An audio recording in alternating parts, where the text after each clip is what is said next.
What has China been up to under the cover of coronavirus? And what Trump and Biden are doing about China now and beyond 2021? Wherever there is a crime, the first thing that investigators ask themselves is who benefits the most from it.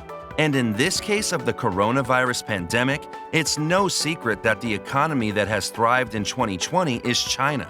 Lucky coincidence? A series of smart moves that made the best of a dire situation?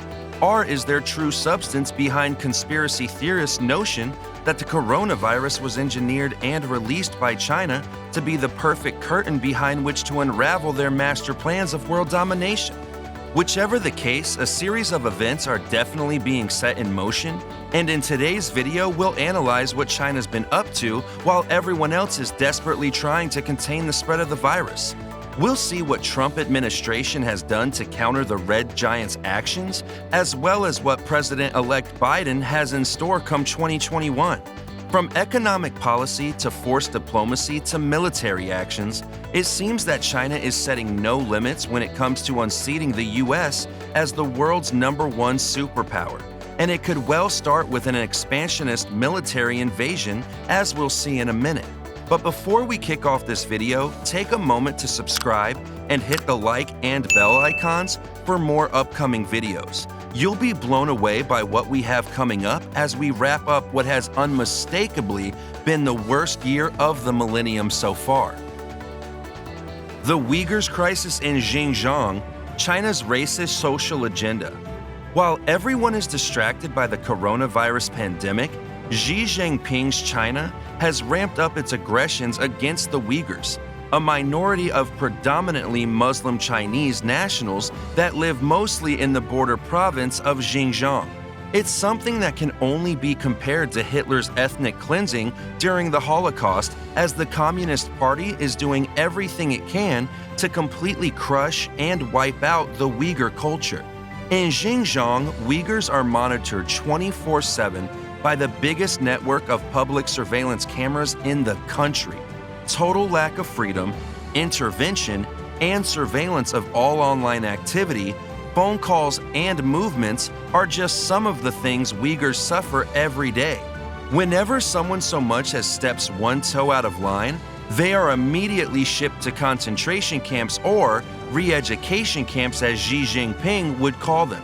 And today, an estimated 1 million of them are unlawfully incarcerated, separated from their families, and with no end to their hardships in sight. This isn't the first time that China's attempted to wipe out an entire culture, as they've been trying to do so in Tibet for years, with an entire world turning a blind eye. China's plans for economic domination. China has been an authoritarian country for decades, as Uyghurs can attest. And Xi Jinping would want nothing better than to be just as authoritarian on the international stage. Now that China has become the world's biggest economy, the Communist Party has started to flex China's economic muscle to gain more influence and power everywhere they go, as we're about to see coming up next. The digital currency for electronic payments, aka digital yuan. One of the first important economic measures China took in the middle of the pandemic was to roll out their new central bank-backed digital currency, officially called the Digital Currency for Electronic Payments, or DCEP, unofficially the digital yuan. With an already cashless society and major e-wallets used across the nation for all sorts of payments, the rollout was a complete success and left the US and other economic superpowers in shame for coming in last. With this new form of currency, China is perfectly positioned to rival the supremacy of the US dollar as the go-to currency for international trade, at least in the Southeast Asia region where they have most of their influence. This severely undermines America's leverage in the international scene, as they cannot control the cash flow between those nations, a key strategy to enforce economic sanctions to terrorist states and unfriendly nations. With many countries in desperate need of medical supplies that only China can produce at the moment, the Asian giant is in the perfect position to force trades in their new currency, therefore increasing the digital yuan's leverage across the world. If you want to know more about China's digital yuan, make sure to watch this video that's popping up on your screen. Go ahead and click on it to place it in queue. You won't lose this video as it will continue to play. Now let's continue to dig deeper into other ways China has been cementing their international influence under the disguise of the pandemic. The Regional Comprehensive Economic Partnership.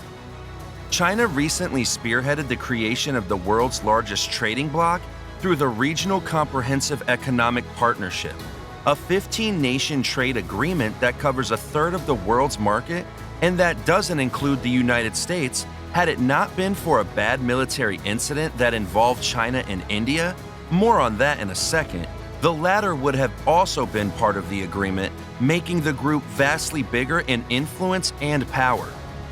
China Tech, the 5G rollout. China is already one of the world's leaders when it comes to technology, especially on AI and big data. 5G connectivity is essential for the successful implementation of all those technologies, and China was the first to start rolling it out on a national scale, and is also the country where it is rolling out 5G the fastest. Even in the midst of a deadly pandemic, it's curious the way that China has pushed forward harder than ever, exactly at the same time that everyone else is helpless to do so since they have bigger problems to deal with. It seems to be that by the time we get rid of the coronavirus, we may just have a new world order led by the Chinese Communist Party. Military actions. Taiwan's greatest fear is becoming a reality. It's not all about counting coppers. China also knows how to count its spears.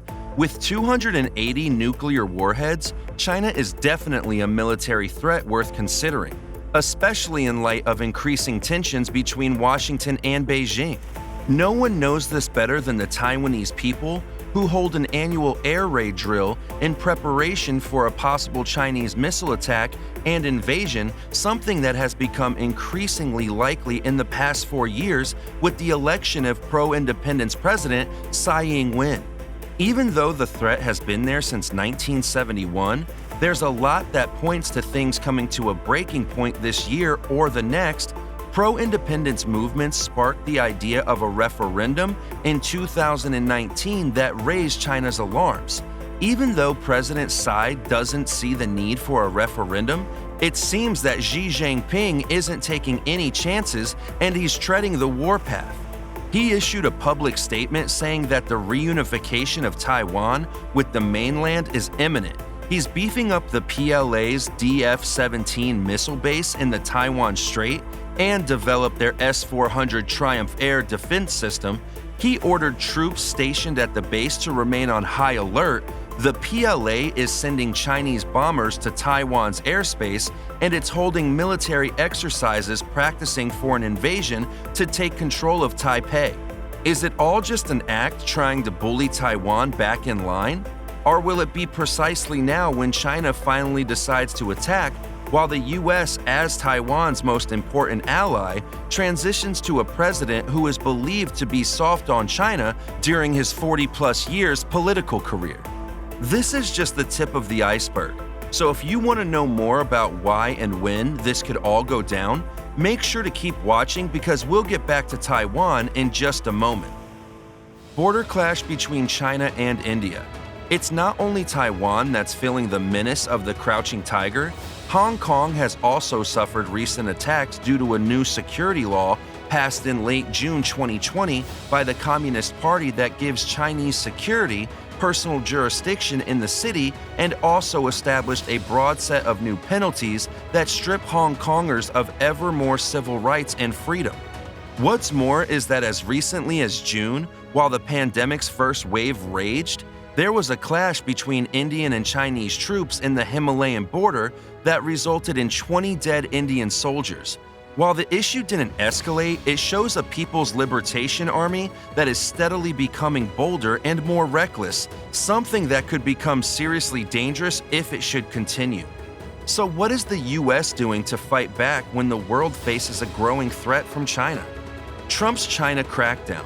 In order to cement his legacy, President Trump is using the last weeks in office to bind the next administration to his foreign policy on China. Besides unveiling a digital US dollar to counter the digital yuan and strengthening our support of Taiwan with new arms deals, he's quickly adding Chinese companies to a blacklist, barring them from receiving US investments, and he's taking on the Chinese fishing fleets and their use of forced labor that's against the most basic human rights. Biden's plans on China. When it comes to trade, Biden has stated that he would join international allies to force China into playing by the rules of international trade, something the Communist Party doesn't like to do. He will most likely keep pushing back against China's claims to the South China Sea, where China has built artificial islands and militarized them. He will keep supporting Taiwan as a semi-ally, but won't be obliged to respond in the case of a Chinese attack, but will readily acknowledge Taiwan as a sovereign nation to the world, much to China's anger.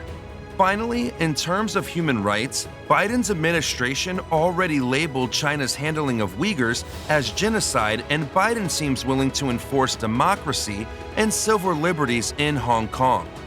After seeing what China has been up to lately, how do you think things will pan out in the coming months?